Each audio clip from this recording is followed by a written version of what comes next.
Pesan Vegapunk telah menggerakkan hampir seluruh faksi di One Piece mulai dari pemerintahan dunia yang semakin memiliki alasan kuat untuk melakukan pembersihan dunia. Kini Dragon mulai lebih banyak muncul daripada sebelumnya hingga para bajak laut dan marinir yang bersiap menemukan One Piece untuk diri mereka sendiri atau menghentikan orang lain agar tidak menemukannya, dan yang termasuk di dalamnya tidak lain adalah pria yang dikenal sebagai Pink Mamba yaitu Kapten Koby yang sekali lagi menegaskan tujuannya untuk menghentikan Luffy menjadi Raja Bajak Laut. Ini adalah sesuatu yang kita semua seharusnya sudah tahu akan terjadi, karena Koby telah memegang tujuan ini sejak awal cerita. Sekarang tentu saja impian terbesarnya adalah menjadi Laksamana Marinir. Namun sejalan dengan itu, menghentikan bajak laut kuat seperti Luffy adalah contoh lain bagaimana Koby mengikuti jejak Garp. Karena Garp adalah marinir yang mencoba menangkap Raja Bajak Laut terakhir selama beberapa dekade meskipun mereka saling menghormati satu sama lain. Dan Oda bahkan mengaturnya dengan memberitahu kita bahwa anggota Swords diizinkan untuk melawan Kaisar Laut tanpa harus meminta izin. Dan tentu saja Koby merupakan bagian dari anggota Swords. Namun kini yang ironis dari semua itu adalah pada suatu titik Roger dan Garp pernah bekerja sama melawan salah satu musuh terbesar mereka yaitu Rock D. Sebek, seorang individu yang tekadnya kini dijalankan oleh Blackbeard yang bukan hanya merupakan saingan terbesar Luffy di dunia bajak laut tetapi ia juga seseorang yang cukup sering berselisih dengan Koby khususnya seperti insiden Rocky Port, insiden Amazon Lily, dan bahkan peristiwa Hachinosu. Jadi menurutku sangat menarik untuk mempertimbangkan apa yang direncanakan Oda untuk orang yang akan menjadi masa depan Angkatan Laut, karena kita semua tahu bahwa Luffy pasti akan menemukan One Piece terlepas dari apa yang dilakukan Koby. Namun, tindakan Koby tetap akan berdampak saat kita menyelami lebih dalam kisah terakhirnya. Maksudku, kita sudah melihatnya di Hachinosu. Orang ini adalah anak didik Garp serta teman pertama Luffy yang ditemuinya saat berlayar dan mungkin dia juga merupakan salah satu karakter dengan perubahan kekuatan paling gila sejak awal cerita hingga sekarang. Dan pada tingkat yang lebih tinggi, ini adalah karakter yang saya yakini diinginkan Oda dari kita. Sama seperti setelah kita membaca cerita One Piece, karena saat Koby mendengar mimpi Luffy ia mulai percaya pada mimpinya sendiri yang gila yaitu ingin menjadi seorang laksamana marinir sesuatu yang hampir mustahil bagi anak lemah dan kurus yang sedang membersihkan dek kapal bajak laut. Namun keyakinan Luffy dan sifatnya yang riang membuat Koby percaya bahwa mimpinya sendiri dapat tercapai. Dia tidak peduli seberapa besar usaha yang diperlukan, dan itulah yang Oda ingin kita rasakan ketika kita membaca cerita ini. Dia ingin kita menjadi seperti Koby dan mendapatkan motivasi untuk mencoba mencapai apa yang kita pikir mustahil. Itu adalah sesuatu yang dapat kita bawa dalam kehidupan kita sendiri. Seperti yang dikatakan Luffy, dia bahkan tidak takut mati selama dia mengejar mimpinya. Karena apa gunanya mimpi jika kita tidak berusaha untuk mendapatkannya? Itu semua membutuhkan kerja keras dan tekad. Jika tidak, maka mimpi itu tidak cukup gila. Dan sementara Luffy telah menunjukkan kecenderungan untuk bekerja keras dan dia juga sangat beruntung memiliki buah iblis dewa dan guru haki terbaik di seluruh dunia. Dan kombinasi hal-hal itulah yang menyebabkan dia ditakdirkan menjadi Raja Bajak Laut. Namun Koby berusaha menyamainya dengan tekad yang kuat dan dia melakukannya dengan sangat baik. Maksudku dia juga punya guru yang cukup baik yaitu Garp, tapi kita juga melihat bahwa dia menjalani kehidupannya sendiri. Bahkan setelah Garp melatihnya dengan menggunakan kapal perang Koby tahu bahwa ia harus bekerja 2 kali atau bahkan 3 kali lebih keras daripada orang lain untuk mencapai tujuannya. Dan itulah yang dilakukannya. Bahkan setelah perkelahian singkat mereka dan pasca Enies Lobby Luffy mengatakan kepadanya bahwa aku paham tapi harus ada batas seberapa cepat kamu tumbuh dewasa.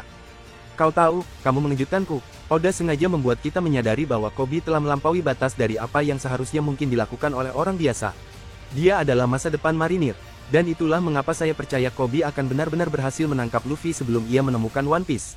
Tentu saja Luffy akan menemukannya pada akhirnya, tetapi yang ingin saya katakan adalah kalimat dari Koby di chapter 1122 ini bukanlah sekadar omong kosong.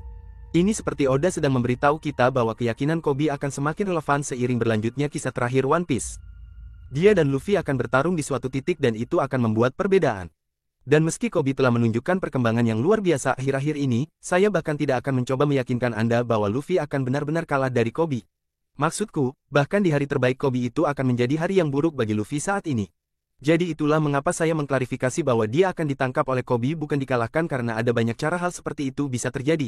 Dan Luffy telah ditangkap berkali-kali sepanjang cerita mulai dari Alabasta, Thriller Bar, Amazon Lily, Whole Cake Island hingga Wano sehingga saya rasa tidak seorang pun dari kita akan terkejut seandainya hal itu terjadi di kisah terakhir One Piece. Dan sejujurnya, menurutku cara yang paling mungkin agar hal seperti ini terjadi adalah Luffy benar-benar membiarkannya terjadi dengan melakukan pertarungan palsu lagi seperti yang dilakukan keduanya di Shell's Town. Karena momen itulah yang memungkinkan Koby bergabung dengan marinir pada awalnya. Mereka harus meyakinkan marinir lainnya bahwa mereka bukan teman. Jadi Luffy memancing Koby untuk berkelahi dan mereka saling memukul tepat di bagian kemaluan. Ini adalah salah satu momen pertama di mana Anda benar-benar mulai mempelajari cara Luffy benar-benar seorang jenius karena dia memahami orang dan kepribadian mereka. Dan kami bahkan melihat bagaimana itu membantunya benar-benar membebaskan orang. Dia tidak hanya menyelamatkan Koby dari bertugas di kapal Alvida, tetapi dia juga menginspirasi Kobe untuk mengejar mimpi yang secara teoritis akan menyakiti Luffy di kemudian hari karena dia menciptakan musuh yang kuat dan dia bahkan membiarkan Kobe bergabung dengan marinir dengan cara meninjunya.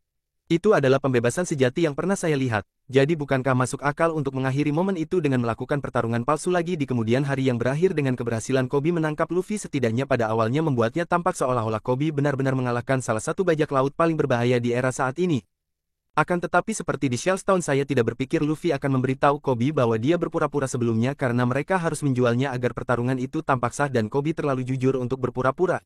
Maksudku bahkan setelah pertarungan pertama mereka, Kobe tidak menyadari sampai setelah kejadian apa yang sebenarnya dilakukan Luffy. Dia cukup naif dalam hal itu, sama seperti saat dia tertipu oleh wanita yang meminta bantuan di Hachinosu yang kemudian menyebabkan Garp ditikam oleh Shiryu. Jadi menurutku Luffy akan memanfaatkan Kobe dengan membiarkan dirinya tertangkap sehingga dia bisa menyusup ke suatu tempat penting, mungkin seperti Mary Joyce kalau seandainya Vivi tertangkap atau semacamnya yang sudah diisyaratkan di chapter 1060 di mana Luffy ingin pergi ke Alabasta atau Mary Joyce untuk mencarinya, atau mungkin bahkan situasi Marineford kedua di mana semua orang datang untuk membantu menyelamatkan Luffy. Sebaliknya, itu adalah sesuatu yang akan kita bicarakan lebih lanjut dalam beberapa menit saja. Tapi pertama-tama, saya ingin membicarakan apa arti hal ini bagi karir Kobe di Marinir, karena jika Luffy ditangkap oleh Kobe, maka itu akan menjadi prestasi yang sangat besar bagi Kobe. Maksudku mengalahkan Joy Boy masa kini bahkan mungkin sepadan dengan nominasi untuk posisi Laksamana yang merupakan sesuatu yang diimpikan Kobe sejak awal cerita. Dan kini sebagian dari Anda mungkin berpikir meskipun dia masuk nominasi tapi tidak ada lowongan apapun di posisi Laksamana jadi bagaimana dia bisa dipromosikan. Dan begitu pula saya pikir banyak orang berasumsi bahwa Kobe akan menjadi Laksamana Marinir baru atau apapun yang tersisa dari faksi Marinir setelah perang terakhir berakhir. Jadi menjadi Laksamana cepat atau lambat mungkin agak mengejutkan bagi banyak orang, tetapi saya pikir kita semua perlu siap agar hal itu terjadi bukan hanya karena Kobe berhasil mewujudkan mimpinya tetapi juga Kizaru dan bahkan mungkin Fujitora bisa jadi akan segera disingkirkan. Sekarang Kizaru adalah yang lebih jelas bagi saya, karena kita telah melihat betapa bertentangannya dia selama alur cerita Egghead, dari melakukan tarian nikah, dipaksa membunuh teman-temannya, tidak ikut bertarung dalam waktu lama hingga mungkin memberi makan Luffy meskipun kita belum tahu pasti siapa orang itu. Ada banyak hal yang membuat kesetiaan Kizaru dipertanyakan, membuat orang bertanya-tanya apakah dia akan meninggalkan Marinir dengan cara yang sama seperti Aokiji. Sekalipun dia tidak langsung menjadi pengkhianat, tapi dia mungkin akan mendapat masalah karena gagal dalam misinya. Maksudku, kalau kamu menghitung Sabaudi dan Marineford, secara teknis dia sudah membiarkan Luffy lolos untuk ketiga kalinya. Dan dia juga tidak pingsan di titik manapun selama pertarungan. Dia hanya diam saja dan mengatakan hal-hal seperti lukanya sangat dalam dan dia hanya ingin beristirahat. Ditambah lagi Anda harus berpikir Kizaru adalah satu-satunya dari 3 Laksamana Admiral yang masih berada di posisi aslinya. Mereka semua sudah melakukan hal-hal yang lebih besar dan lebih baik kecuali Kizaru. Jadi saya kira kita tidak perlu terkejut sama sekali jika Kizaru tidak lagi menjadi Laksamana cepat atau lambat. Fujitora telah berada dalam situasi yang sulit untuk beberapa waktu. Dia sudah dilarang memasuki pangkalan marinir oleh Akainu, dan selama referi dia hampir tidak melakukan apapun saat pasukan revolusioner menyerang. Dan ingatlah, dialah yang memastikan dunia tahu tentang kesalahan marinir dan bahkan menundukkan kepalanya di hadapan Raja Dressrosa. Dan yang kedua, kita sudah tahu kalau Kobe mengikuti jejak Garp, dan Garp selalu menolak kesempatan untuk menjadi Laksamana karena dia akan berada di bawah kekuasaan naga langit. Kobe sudah sedikit condong ke arah itu dengan dirinya bergabung dengan organisasi Swords yang memberinya sedikit lebih banyak kebebasan dalam hal misi yang dijalaninya. Dan seiring ia terus melihat lebih banyak kejadian di dunia saya yakin ia akan mengerti mengapa Garp berpikir tentang hal-hal seperti itu, khususnya jika Luffy dan Kobe suatu saat bekerja sama seperti halnya momen Garp dan Roger yang mereka alami di God Valley. Saya bahkan bisa melihat semua ini mengarah ke momen saat Kobe menyadari bahwa dia hanya ingin menjadi marinir setelah Celestial Dragon tiada. Dan untuk alasan ketiga mengapa Kobe mungkin menolak ini saya hanya berpikir bahwa Kobe tidak sepenuhnya percaya pada versi marinir saat ini. Maksudku, Akainu memimpin mereka dan mereka sudah punya perselisihan besar saat di Marineford. Dan jika Kobe benar-benar menangkap Luffy saya pikir dia akan belajar atau mungkin secara inheren sudah tahu bahwa mengeksekusi Luffy bukanlah hal terbaik bagi dunia. Bahkan jika itu yang Akainu dan semua petingginya katakan kepadanya. Saya bahkan bisa melihat situasi di mana dia menolak promosi jabatan tersebut dan kemudian membebaskan Luffy setelahnya. Karena itulah yang benar-benar akan membebaskan dan menyelamatkan orang. Dan mungkin itulah yang Luffy harapkan akan dilakukannya selama ini karena hal itu akan memungkinkan Luffy menyusup kemanapun ketika dia disekap. Dan ini kembali pada apa yang saya katakan sebelumnya tentang alasan Luffy membiarkan dirinya ditangkap. Seperti apa untungnya sih dia ditangkap oleh Kobe? Maksudku kita sebenarnya sudah punya semacam kesamaan di sini yaitu ketika Roger menyerahkan diri setelah dia menemukan One Piece.